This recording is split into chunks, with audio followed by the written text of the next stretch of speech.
Right, hello all.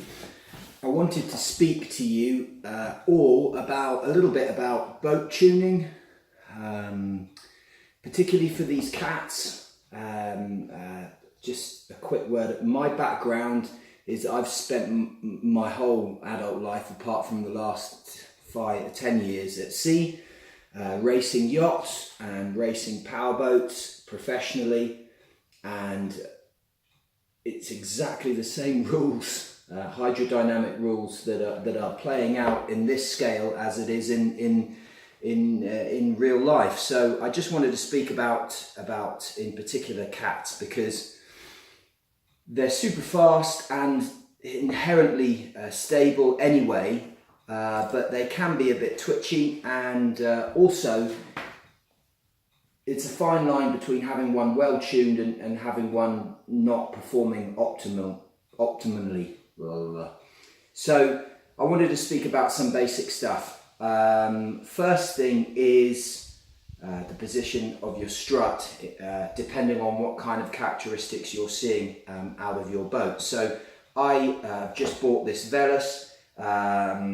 I literally took it out of the box. I put a couple of 3000 milliamp hour 3-cell batteries in it, which fit nicely in the battery tray, and I think is roughly what should go in a boat like this if you want to drive it reasonably fast.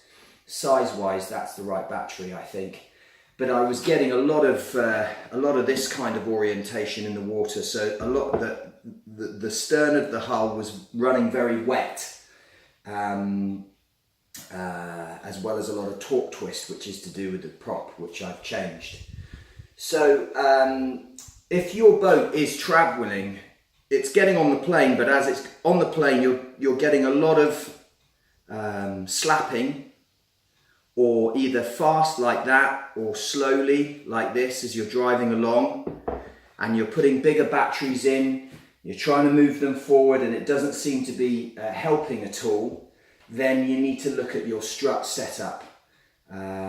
Basically what you need to do with your strut is you need to set it up correctly so that it's giving a little bit of, the strut is giving a little bit of down angle, so it's pushing the nose of the boat down a little bit, not too much. I mean, it's very slight, and it needs to be set up like I have this one. So I'm going to come and move the camera now. Just get it so you can see it.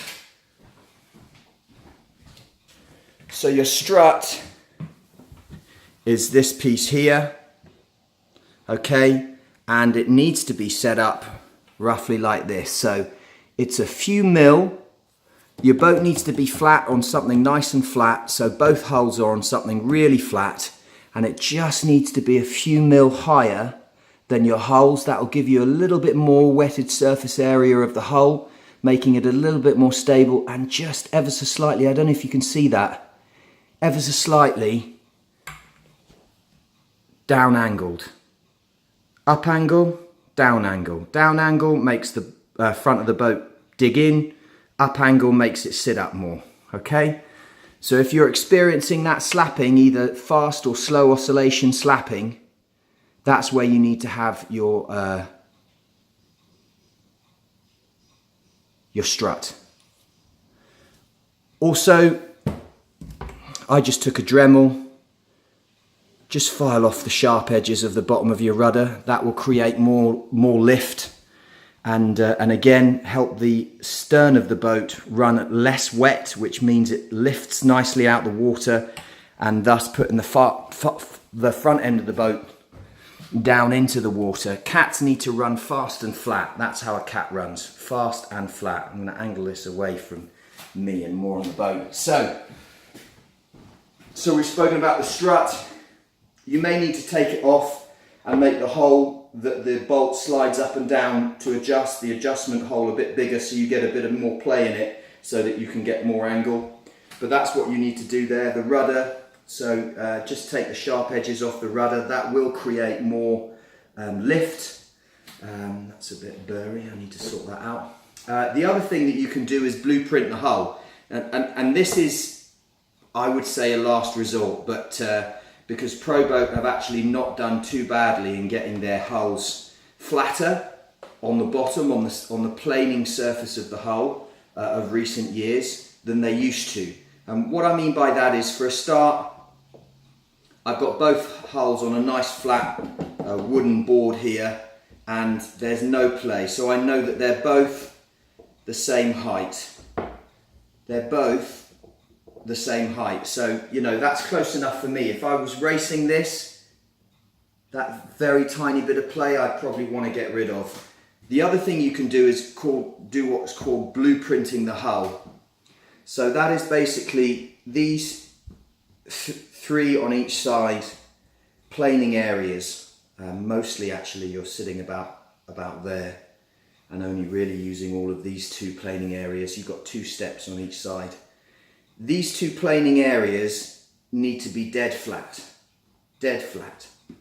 So if you are still experiencing that kind of slow or fast oscillation slapping when you're driving the boat, and you've made these changes and you've tried heavier batteries and it's not making any difference, the likelihood is that what you're getting is, because these surfaces here are not dead flat, you're getting a build-up of air pressure in these surfaces. And that air pressure is causing the boat to ride and compress that air on your planing surface, and it's causing the front of the boat to slap up and down, either slowly or fast. This is a last resort, but basically you sand these flat, get some marine epoxy and a spatula, and you basically tape up, sand off, clean down, and then take the spatula with some epoxy and run it down the wetted area of your hull. Then sand flat, and you just do that incremental sanding afterwards, by the way, so that you don't sand everything off. I don't think I'm going to do it on this Veles. I don't know yet. I've made the changes to my strut now. I've taken the edges off the rudder.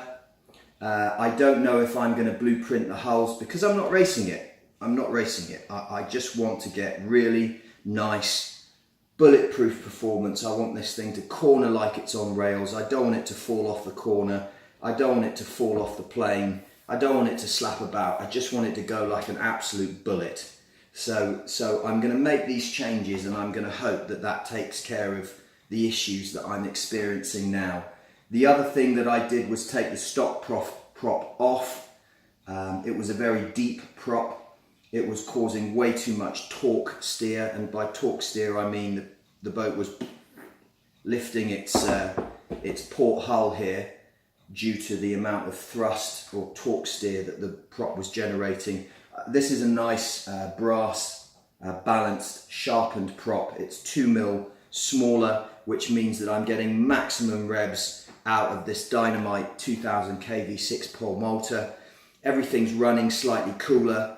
I've also drilled a hole in the water pickup. I don't know why Proboat do such a tiny water outlet hole. Nice thick tubing, and then it all gets jammed up with a tiny outlet hole. But anyway, I just drilled through that. I took it's 2mm normally, I took a 2.5 and then a 2.75 drill bit and just made it that bit bigger. And it increases the efficiency of the cooling by about 25-30%.